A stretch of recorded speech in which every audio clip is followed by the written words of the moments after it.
Good evening and welcome, my dear viewers. Money meant for cyclone relief was given to Sonia Gandhi. Money meant for victims of earthquakes and money meant for victims of floods was also given to Sonia Gandhi. Money meant for victims of major accidents, money meant for victims of major national disasters was also given to Sonia Gandhi. And Sonia Gandhi over years kept accepting the money. And the money kept flowing to her private trust, the Rajiv Gandhi Foundation. Money was in fact given to her private trust by none other than the Prime Minister of India. Consider the extent of this scam. Yesterday, the country came to know that Sonia Gandhi took money from the Chinese government and the Embassy of China in India. Now we have information today that Sonia Gandhi also took money from the Prime Minister's National Relief Fund. And the important part to remember here is that the money for the Prime Minister's National Relief Fund or the Pradhan Mantri Rashtriya Rahat Yojana comes directly from you. It comes directly into the fund from ordinary Indians. The money that Sonia Gandhi looted comes from a fund which is a citizen's contribution. Even the poorest of the poor contribute to that, viewers, sometimes as little as 10 rupees. People who don't have a lot of money put in 10 rupees because they want to help a national cause. You have to be totally shameless. You have to have utter contempt for ethics and morality to loot that money which is built on public contributions, to loot that money meant for victims of disasters. Sonia Gandhi, you looted that money to fund your plush private office, your family trust in the heart of the national capital.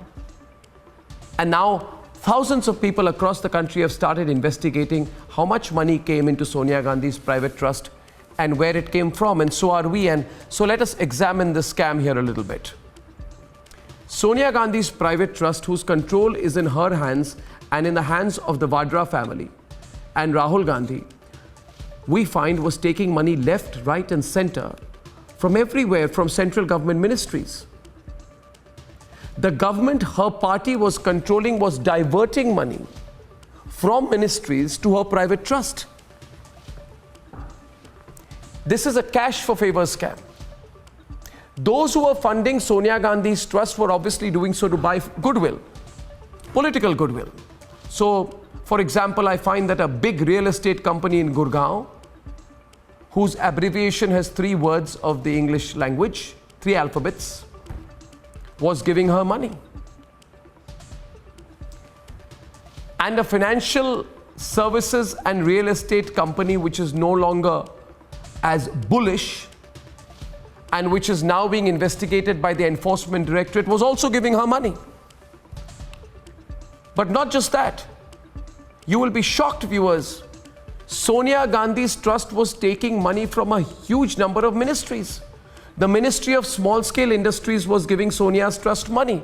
The Human Resource Development Ministry, whose job it is to increase literacy, education across India, was giving money to Sonia Gandhi's trust. The Health and Family Welfare Ministry.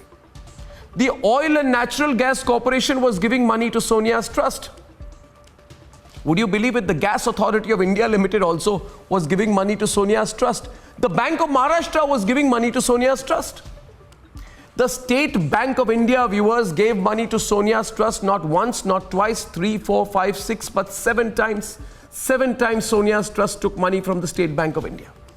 The Steel Authority of India, not to be left behind, was also funding Sonia's trust. All the money was going into Sonia Gandhi's trust. This is not a question of antagonism, it is a question of the truth.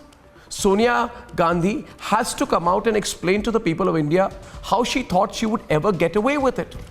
How did you ever think, Sonia Gandhi, that you would get away with it?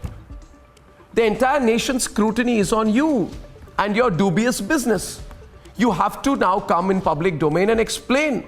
How is this not conflict of interest? Explain to me, Sonia Gandhi. Explain to me. You, Sonia Gandhi, were taking money from those your government had jurisdiction over. Apply common sense. Vadra family members watching the program, apply common sense. You had jurisdiction over the government and you were diverting money from the government into your private trust. And you don't want me or anyone to ask questions. And in so doing, what were you doing? And in so doing, I accuse Sonia Gandhi of completely compromising the sitting Prime Minister of India. This is the biggest scandal slash scam slash act of nepotism and corruption in the history of independent India. The head of a political party compromises, perhaps willingly compromises, a Prime Minister of India, who as a member of her trust was interestingly the recipient of the money as a member of the trust, and at the same time as Prime Minister of India, also the donor of the money. This is the biggest scam in this country. And no, this is not financial wizardry. It is not. If you think, Sonia Gandhi, that you can get your lawyers out, Kapil Sibal, P. Chidambaram, Abhishek Manu Singhvi, the whole lot, to come and explain this in legal terms, that this was some kind of financial jugglery, technically, which can be explained away, no, it cannot. People of India are watching, they are asking questions. This matter is in the court of public opinion. This is not financial wizardry, this is a scam. This is not just nepotism. For nepotism, I believe, is too mild a word. This is corruption. Public funds into Sonia Gandhi's trust. Foreign funds into Sonia Gandhi's trust. Chinese money, Chinese government money into Sonia Gandhi's trust. Funds from foreign governments into Sonia Gandhi's trust. Funds funded by foreign governments into Sonia Gandhi's trust. Fund for victims of disasters into Sonia Gandhi's funds. Funds from public sector companies into Sonia Gandhi's trust, all rooted. Why? To build a bigger and bigger and bigger and bigger treasury for one family. How much greed can one family have? How much greed? It is incidental, viewers, that this matter has come into public knowledge now. But it is inevitable that this family, which has indulged in a public loot of this extent, has to be questioned and has to be charged for the highest level of criminal conspiracy against the people of India.